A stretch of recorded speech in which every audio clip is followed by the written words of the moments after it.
So Dolores, you're an expert EMDR trainer and psychotherapist who specializes in treating clients with dissociative disorders using what you refer to as a progressive approach. Can you tell us about your progressive approach? Yes. So the name is actually from one of the students that attended a workshop. She mentioned that we were doing something really progressive in the work we were trying to illustrate. So the progressive approach is actually, it's a book, it's EMDR and Dissociation. And in that book, many colleagues write different chapters or pieces of chapters where we try to describe the work with dissociative disorders using EMDR. So why did we start thinking of this? Because in practice, we were running into many difficulties when treating some of the complex cases. And we found that we needed some adaptations to really understand what was happening and how to use EMDR in a safe and effective way. Right. So what you discovered is that the standard approach to using EMDR with dissociative clients needs some modifications in order for clients to be more successful in being able to tolerate the memory processing both in and out of a session. Is that correct?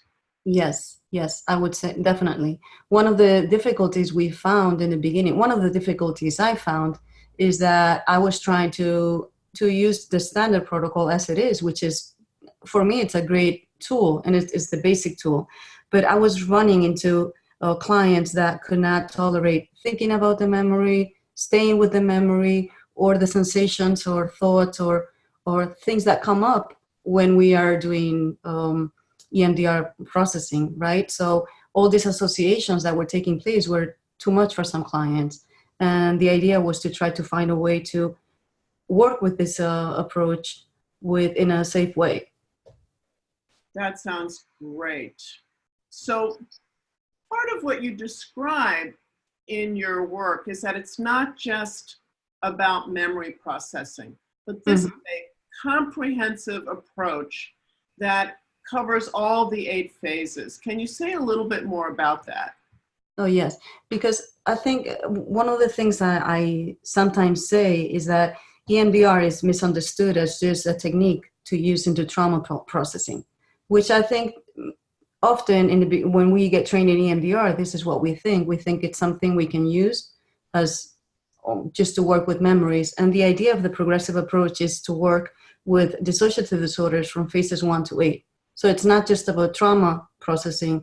It's about really understanding cases, understanding the difficulties that come up, what type of resources they need, what are the issues that we are seeing and why they can't work with trauma in the usual way. So yes, it includes phases 1 to 8 and a really comprehensive way of seeing cases and the difficulties they present.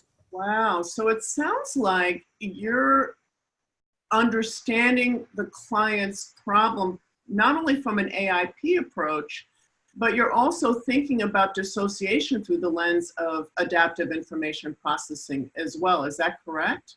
Yes, exactly. Yeah, for me, the AIP model really helps us understand these cases, but we also need to understand the difficulties that the dissociative disorders bring in therapy. So, right. Yeah, because they're unique, and that requires that we make adjustments in order for them to have a successful experience in therapy. Yeah. Great. So tell us what the participants will walk away with as a result of coming to this workshop.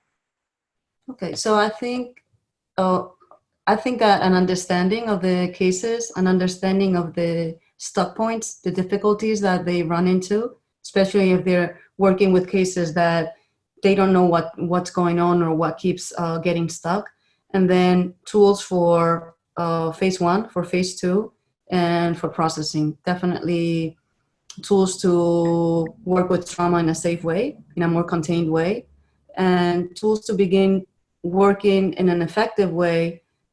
How do I say this? So one of the tools I will definitely show in the workshop is how we can actually establish cases by doing little pieces of processing, understanding what we are targeting from the AIP model. Wow. And you're going to be showing us how to do this using your own clinical case examples. Is that correct?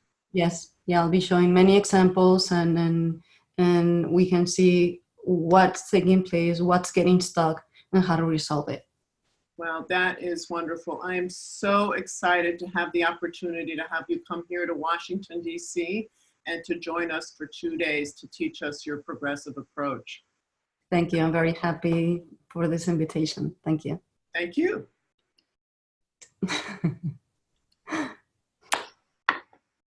Yay.